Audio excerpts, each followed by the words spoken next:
পুরো ট্রেনটা রিভিউ করব এবং তাদের খাওয়ারও রিভিউ করব আর পুরো জার্নিটা দেখাবো। তো এই হচ্ছে আমাদের বন্দে ভারত, আর এতে করে আমরা যাব শ্রীমাতা বৈষ্ণোদেবী কাটরাতে।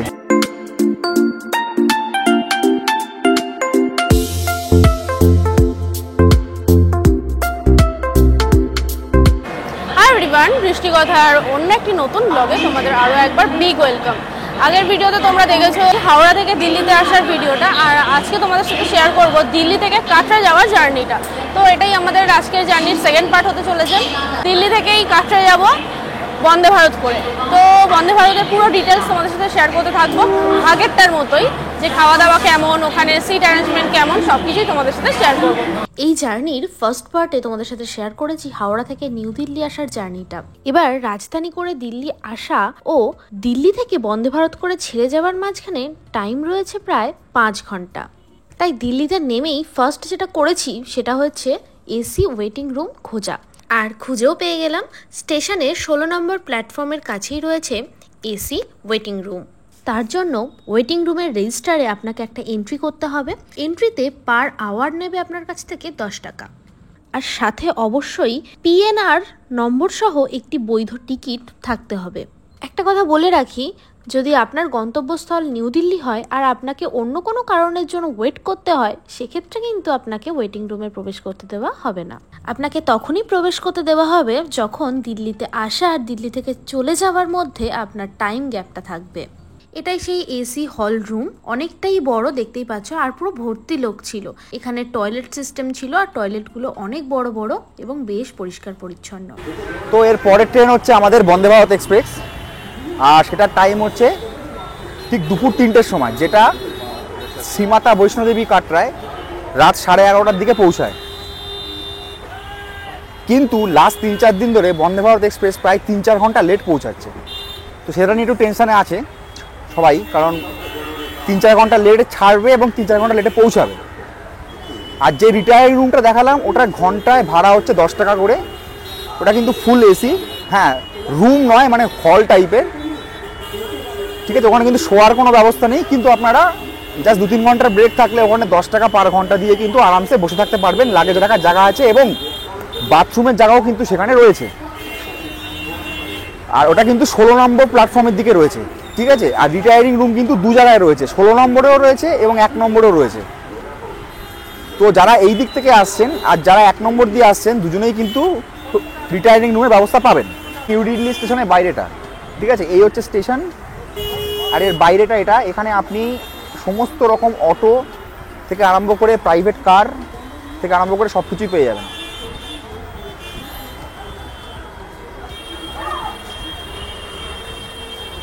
এটা কিন্তু 16 নম্বর প্ল্যাটফর্মের দিকে।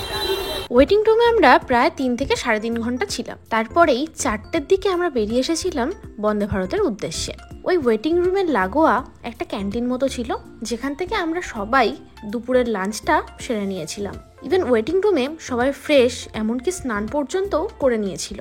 আর এখন আমরা ফুল টিম 2 নম্বর প্ল্যাটফর্মের ঠিক উপরেই ওয়েট করছিলাম বন্দে ভারতের জন্য। দিল্লি থেকে কিন্তু জম্মু তাওয়াই বা শ্রীমাতা বৈষ্ণোদেবী কাটরা যাওয়ার জন্য 2টো বন্দে ভারত রয়েছে। একটা সকাল 6টার সময় ছাড়ে, আর একটা ছাড়ে হচ্ছে দুপুর 3টের সময়। আমাদের ট্রেন 40 মিনিট আগে ঢুকিয়ে দিয়েছিল প্ল্যাটফর্মে। 2 নম্বর প্ল্যাটফর্মে হয়েছে আমাদের ট্রেন আসছে। এই বন্দে ভারত এখন ভারতবর্ষের সব থেকে দ্রুত গতির ট্রেন, যেটি 180 কিলোমিটার পার আওয়ার গতিতে চলতে পারে। কিন্তু সেফটি এবং রেল লাইনের কন্ডিশনের কথা মাথায় রেখে এর ম্যাক্সিমাম পারমিটেবল স্পিড আপাতত 135 কিলোমিটার প্রতি ঘন্টায় রাখা হয়েছে। এই বন্দে ভারত ট্রেনের অরিজিনাল নাম হলো ট্রেন 18। সম্পূর্ণ মেক ইন ইন্ডিয়া অর্থাৎ দেশীয় প্রযুক্তিতে বানানো এই ট্রেনটি EMU ট্রেন। তার অর্থ হলো ট্রেনটির সাথে ইঞ্জিন কানেক্টেড এবং ইঞ্জিন উভমুখী। ট্রেনের 2 দিকে ইঞ্জিন রয়েছে। এটিকে সেমি বুলেট ট্রেনও বলা হয়ে থাকে। ট্রেনে উঠতেই আমরা একে একে নিজেদের সিটগুলো দেখতে থাকলাম যে কার কোনটা সিট পড়েছে। আমাদের এই রোটা ছিল 10, 11 and 12। এই বন্দে ভারতে টোটাল 13টি কম্পার্টমেন্ট আছে, 11টি চেয়ার কার এবং 2টি এক্সিকিউটিভ চেয়ার কার। আমাদের কোচ ছিল C2। এক্সিকিউটিভ চেয়ার কার ক্লাসে 2x2 সিট থাকে। সেই সিটগুলোকে 360 অ্যাঙ্গেলে ঘোরানো যায়।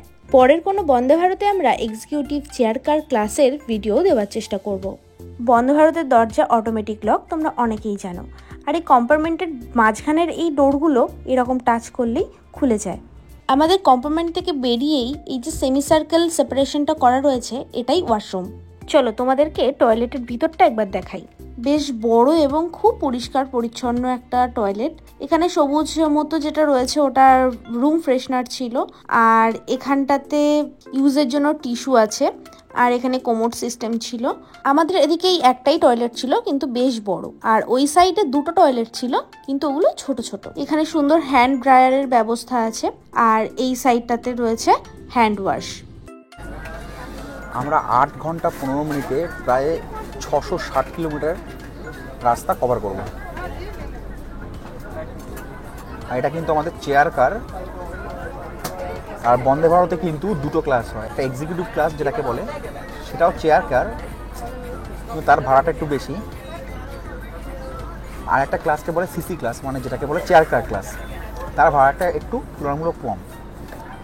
মোটামুটি আপনি যদি দিল্লি থেকে শ্রীমাতা বৈষ্ণোদেবী কাটরা যান, বিশেষ করে এই বন্দে ভারতটায়, যেটার সংখ্যা হচ্ছে 22477, সম্ভবত 22477, তাহলে আপনার কিন্তু মোটামুটি 1610 থেকে 1650 টাকা ভাড়া পড়বে চেয়ার কারে। আর এক্সিকিউটিভ ক্লাসে কিন্তু প্রায় 3000 টাকা ভাড়া পড়বে। তো আমাদের এখানে মোটামুটি প্রায় 30 সিটস রয়েছে, এবং আমরা এখানে বাচ্চাদেরও সিট নিয়েছি, কারণ যেহেতু চেয়ার কার তো বাচ্চাদের সিট নিতে হবে। আর একটা ট্রেন ছাড়ে সকালবেলায় 2243, যেটা সকাল 6টার সময় ছাড়ে, এবং সেটা কিন্তু 8 ঘন্টা, মানে ওই দুপুর 2টো নাগাদ শ্রীমাতা বৈষ্ণোদেবী কাটরায় পৌঁছায়। তো যেহেতু আমাদের রাজধানী এক্সপ্রেসের টাইমিংয়ের সাথে এটাই খুব ভালোভাবে ম্যাচ খেয়েছে, তাই আমরা এই বন্দে ভারতটাকে বেশি করে প্রেফার করেছি। আর এই কিন্তু ভাড়াটা যেটা 1650 টাকা করে ভাড়া নিচ্ছে, এর মধ্যে কিন্তু ফুড ইনক্লুড করা আছে। তো আপনি যদি ফুড না নেন তাহলে কিন্তু ভাড়াটা একটু কম হয়ে যাবে। আর এই যে বন্দে ভারতটা আছে, এই বন্দে ভারতটা কিন্তু সকালবেলায় কাটরা থেকে আসলো, মানে যেটা সকাল 6টার সময় ছাড়ে কাটরা থেকে, তো এটা 3 নম্বরে আসলো। আর এইটা কিন্তু 2 নম্বর থেকে এখন ছেড়ে যাবে, মানে বিকেল 3টের সময়। এটা আমার সেকেন্ড টাইম বন্দে ভারতে করে যাওয়া, কারণ এর আগে যখন বোলপুরে থাকতাম তখন বোলপুর থেকে আমি হাওড়া গেছিলাম, যেটা নিউ জলপাইগুড়ি থেকে ছাড়ে, পশ্চিমবঙ্গের ফার্স্ট যেটা চালু হয়েছিল, যে রুটে বন্দে ভারত যেত, তো সেখানেই আমার ফার্স্ট জার্নি ছিল। তো বন্দে ভারত করে এটা আমার সেকেন্ড বারের জার্নি। এবার তোমাদেরকে সিটটা একটু দেখাই। সিটের সামনেই এইরকম একটা টি টেবিল রয়েছে, নিচে পা রাখার সুন্দর জায়গা রয়েছে, পাশে বোতল রাখার জায়গা রয়েছে, আর এক্স্যাক্ট সিটের নিচেই রয়েছে চার্জিং পয়েন্টটা, যেটা সবারই খুব প্রয়োজনীয় একটা জিনিস। ওই একটা বোর্ড দেখা যাচ্ছে সেখানে কিন্তু ট্রেনের স্পিড দেখা যায়। আমি একটু জুম করে দেখানোর চেষ্টা করছি আপনাদের। ওই যে বোর্ডটা রয়েছে ওখানে কিন্তু ট্রেনের স্পিড দেখা যায়। এক্স্যাক্ট 3টের সময়ই আমাদের ট্রেনটা ছেড়ে দিয়েছে।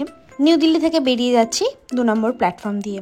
চলো চলতে চলতেই বন্দে ভারত নিয়ে কতগুলো ইম্পর্টেন্ট কথা তোমাদের সাথে শেয়ার করি। বারাণসী থেকে দিল্লি প্রথম বন্দে ভারত 2019 সালে ফেব্রুয়ারি মাসে চালু হলেও আজকের দিনে দাঁড়িয়ে টোটাল 52টি রুটে বন্দে ভারত এক্সপ্রেস চলে। আজ এটি ভারতের সবথেকে দ্রুতগতির ট্রেন হলেও বন্দে ভারত আবিষ্কারের আগে ভোপাল শতাব্দী এক্সপ্রেস এবং গতিমান এক্সপ্রেস ছিল ভারতের সবথেকে দ্রুত গতির ট্রেন, যার ঘন্টায় গতিবেগ ছিল 160 কিলোমিটার। আমাদের হাওড়া থেকে এখন 4টি বন্দে ভারত ট্রেন ছাড়ে: হাওড়া নিউ জলপাইগুড়ি, হাওড়া পুরী, হাওড়া পাটনা, হাওড়া রাঁচি। 8 ঘন্টা 15 মিনিটের মতো টাইম লাগবে দিল্লি থেকে কাটরা পৌঁছাতে। মাঝে আছে 5টা স্টেশন। ফার্স্ট হচ্ছে আম্বালা, মানে যেগুলোতে দাঁড়াবে আর কি, সব কটা বলার তো সম্ভব না, যেগুলোতে দাঁড়াবে সেগুলোই বলছি। 5টা স্টেশন: আম্বালা, লুধিয়ানা, খাতুরা, জম্বু তাওয়াই আর হচ্ছে উধামপুর। তারপরের স্টেশনটাই হচ্ছে কাটরা, যেখানে আমরা নামবো।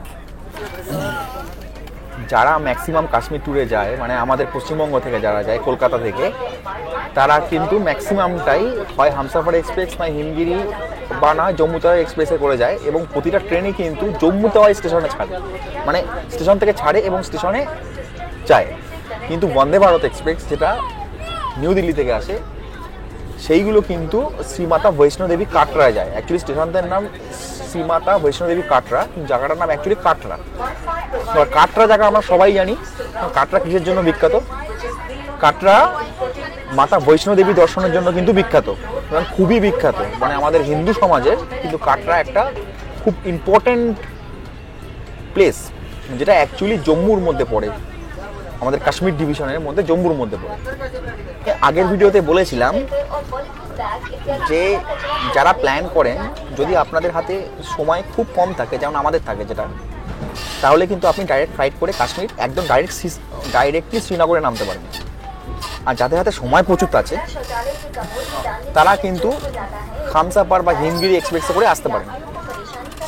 আর যাদের হাতে সময় একটা মোটামুটি রেঞ্জের আছে, যেমন আমরা প্রায় এখানে 8 থেকে 9 দিনে ট্যুর করছি, তো আমরা কিন্তু এরকমভাবে ব্রেক জার্নি করে যাচ্ছি। এতে কি হয় যে 44 আওয়ার্সের যে লং জার্নিটা থাকে আর কি, সেটা কিন্তু আমাদের কমে 30 আওয়ার্সের মধ্যে হয়ে যাচ্ছে। এতে ফ্লাইটের মতো প্রায় 20 মানে দুজনের এক একজনের 20,000 টাকা করে লাগে, দুজনের 40,000 টাকা লাগবে আর কি। তো 20-40,000 টাকা বেঁচে হয়ে যাচ্ছে, মাত্র 6-12,000 টাকা করে হয়ে যাচ্ছে আমাদের। আর কিন্তু সময়ও কিন্তু বাঁচছে। আর একটা প্রসেস হচ্ছে, যদি আপনি পুরোপুরি ট্রেনটা অ্যাভয়েড করেন এবং পুরোপুরি ফ্লাইট অ্যাভয়েড করেন, তাহলে একটা সস্তায় করা যেতে পারে, যেটা মোটামুটি 10,000 টাকার মধ্যে হয়ে যাবে ইন টোটাল। সেটা হচ্ছে যে আপনি এখান থেকে, মানে আমাদের পশ্চিমবঙ্গ থেকে বা কলকাতা থেকে, যেখান থেকে আপনি আসছেন না কেন, সেখান থেকে আপনি ডাইরেক্ট ট্রেন ধরে দিল্লি আসুন এবং দিল্লি থেকে শ্রীনগরে ফ্লাইট নিন, যার ভাড়া কিন্তু একটু কম। দিল্লি থেকে শ্রীনগরে খুবই অ্যাভেলেবেল ফ্লাইট রয়েছে। আমাদের কলকাতা থেকে শ্রীনগরে কিন্তু ডাইরেক্ট কোনো ফ্লাইট নেই। আমার আগে একটা ভিডিও আছে লাদাখ ব্লকের, মানে ওরই বানানো ভিডিও আমাদের, সেই ভিডিওটা আপনি ডাইরেক্ট আমাদের কলকাতা থেকে শ্রীনগর যাওয়ার কিন্তু ব্লগটা পেয়ে যাবেন, সেটা একবার দেখে নিতে পারেন। ডাইরেক্ট কোনো ফ্লাইট কিন্তু নেই। আমরা হায়দ্রাবাদ হয়ে ভায়া গেছিলাম যখন লাদাখ ট্যুর করেছিলাম। তো আপনি এখান থেকে দিল্লি আসতে পারেন, এবং দিল্লি থেকে কিন্তু যদি আপনি ফ্লাইট নেন তাহলে কিন্তু ভাড়াটা একটুখানি হলেও কম লাগে। জম্মু তাওয়াই থেকে কাটরা যেতে মোটামুটি আপনার 1.5 ঘন্টা মতো টাইম লাগবে। আপনি বাসও নিয়ে নিতে পারেন যাওয়ার জন্য, আর ওখানে গাড়ি ভাড়াও পাওয়া যায়, গাড়ি ভাড়াও করে নিতে পারেন, যেটা আপনার সুবিধা হবে আপনি সেটাও করে নিতে পারবেন। যদি আপনি জম্মু তাওয়াই নামেন, মানে আমাদের যে ট্রেনগুলো আছে সেটা করে জম্মু তাওয়াই নামেন, আর যদি আপনি এরমভাবে যান তাহলে আপনি কিন্তু ডাইরেক্টলি শ্রীমাতা বৈষ্ণো দেবী কাটরায় নামতে পারবেন। সেখানে কিন্তু আপনাকে, কারণ যে ট্যুর গ্রুপের সাথে যান না কেন, এবং আপনি যদি নিজেও প্ল্যান করেন, তাহলে কিন্তু সে আলটিমেটলি আপনাকে ফার্স্ট নাইটটা কিন্তু, যদি এদিক থেকে আপনি যান বাই ট্রেন, তাহলে কিন্তু ফার্স্ট নাইটটা আপনাকে শ্রীমাতা বৈষ্ণো দেবী কাটরাতেই থাকতে হবে। 2019 সালে 3 অক্টোবর কেন্দ্রীয় সরকার নিউ দিল্লি থেকে কাটরার এই প্রথম বন্দে ভারত ট্রেনটি চালু করে। জম্মু থেকে কাটরার এই জার্নিটি খুবই সুন্দর, সিনেটিক বিউটি এবং পাহাড়ে ঘেরা সৌন্দর্যে ভরপুর। যেহেতু আমরা রাতে গিয়ে পৌঁছাবো, ওই জন্য সেই বিউটিটা আমরা উপভোগ করতে পারবো না। বন্দে ভারত ছাড়াও দিল্লি থেকে কাটরা যাওয়ার জন্য আরও অনেক ট্রেন আছে, যেমন Katra Rajdhani, Swaraj express, Sarvodaya express, Jammu mail, Jhelum express, Jammu Tawi Duronto express ইত্যাদি। এই মুহূর্তে ট্রেন ছুটছে 130 কিলোমিটার/আওয়ার গতিতে। ঘড়ি বলছে টাইম 3:36, আর বিকেলের টিফিন দিয়ে যাওয়া হচ্ছে। এখানে একটা চিড়ে ভাজা মতো আছে, এখানে চায়ের গিফটসগুলো রয়েছে, এখানে গুয়াভা জুস দিয়েছে, সাথে একটা পিনাট চিক্কি, একটা চকলেট টাইপস আছে, আর এখানেও কালকের মতো খাস্তা কচুরি দিয়েছে।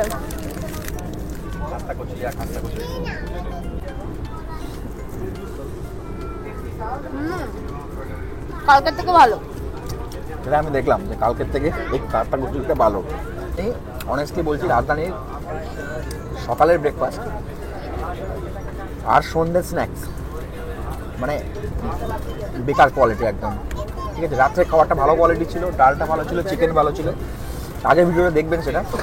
কিন্তু মানে সকালের ব্রেকফাস্ট যেটা দিল আর রাত্রে সন্ধ্যের যেটা স্ন্যাক্স দিল, একদম বেকার, ঠিক আছে, একদম ভালো লাগেনি। আমি 2014 সালে একবার রাজধানী চলেছিলাম, সেই সময় চিকেন স্যুপ দিত, এখানে তো দেখলাম কিছুই দিল না। যাই হোক, আর যেটা সব থেকে বেশি দরকার আসছে গরম গরম চা, যেটা সব থেকে বেশি দরকার ট্রেনে। Energetic drink. আর এখন সময় হয়েছে 4:06। এই মুহূর্তে আমরা পানিপথ জংশনের উপর দিয়ে যাচ্ছি। এই সেই পানিপথ, ছোটবেলার ইতিহাস বইতে পড়া পানিপথের যুদ্ধ এখানেই হয়েছিল। তো এখন আমরা এই স্টেশনটার উপর দিয়েই যাচ্ছি, তাই তোমাদের সাথে একটু শেয়ার করলাম, যেটা ভারতে হরিয়ানাতে অবস্থিত।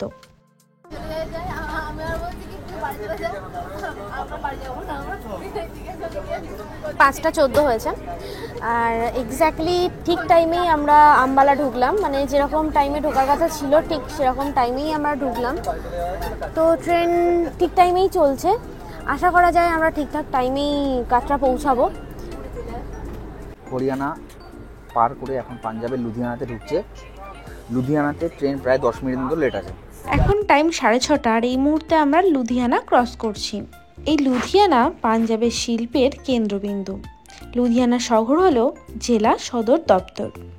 এখন 7:30 বাজে। দেখো এখন একটু অন্ধকার হয়নি, মানে এখন মনে হচ্ছে জাস্ট বিকেল হয়েছে 7:30তেই। আর আমাদের ডিনার দিয়ে গেছে। ডিনারে আছে রাইস আছে, রাইসের মধ্যে একটু ভেজিটেবল আছে, একটু পনির আছে, মানে একটু ফ্রাইড রাইস টাইপের, ঠিক ফ্রাইড রাইস নয়, মানে ভেজিটেবল দিয়ে একটা রাইস টাইপের আছে। ডাল ছিল, পনির ছিল, আর এখানে একটু ভেজিটেবল ভাজি টাইপের ছিল, একটা বিভিন্ন ভেজিটেবল দিয়ে ভাজি টাইপের ছিল। আর ওখানে রুটি রাখা ছিল, আর ওটা টক দই ছিল ওখানে। আর একটা ইনফরমেশন দিয়ে রাখি, যেটা এই যে কাটরা বৈষ্ণোদেবী প্রত্যেক কটার ট্রেন কিন্তু ভেজ হয়, এখানে কোনো নন ভেজ খাবার দেওয়া হয় না, সব খাবারগুলোই ভেজ আইটেম রাখা হয়।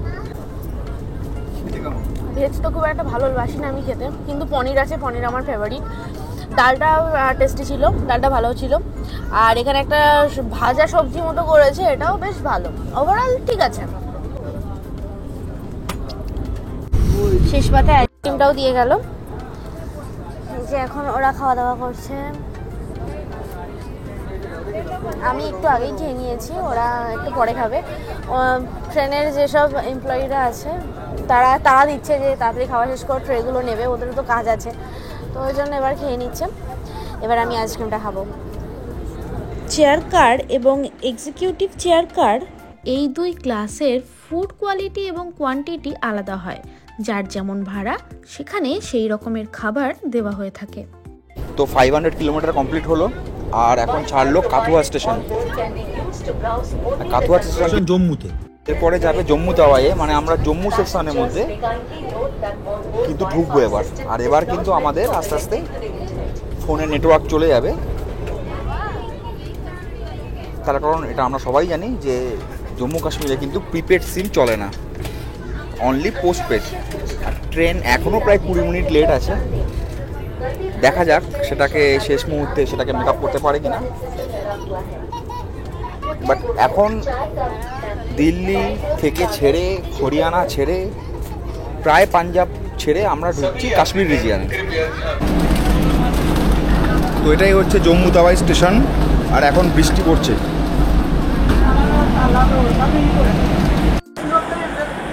ডিরেক্ট কাশ্মীর মানে শ্রীনগর অবধি যাত্রাকে আরও সহজ করার জন্য কেন্দ্র সরকার চেনাব নদীর উপর পৃথিবীর সবচেয়ে উঁচু রেল ব্রিজ নির্মাণ করেছে কিছুদিন আগেই। এই ব্রিজটির ফলে এমসিটি উধামপুর থেকে শ্রীনগর অবধি রেলপথ প্রশস্ত হবে, যার ফলে পরবর্তী সময়ে নিউ দিল্লি বা ভারতের বিভিন্ন প্রান্ত থেকে ডিরেক্টলি শ্রীনগর পৌঁছাবার জন্য রেলপথ খুলে যাবে।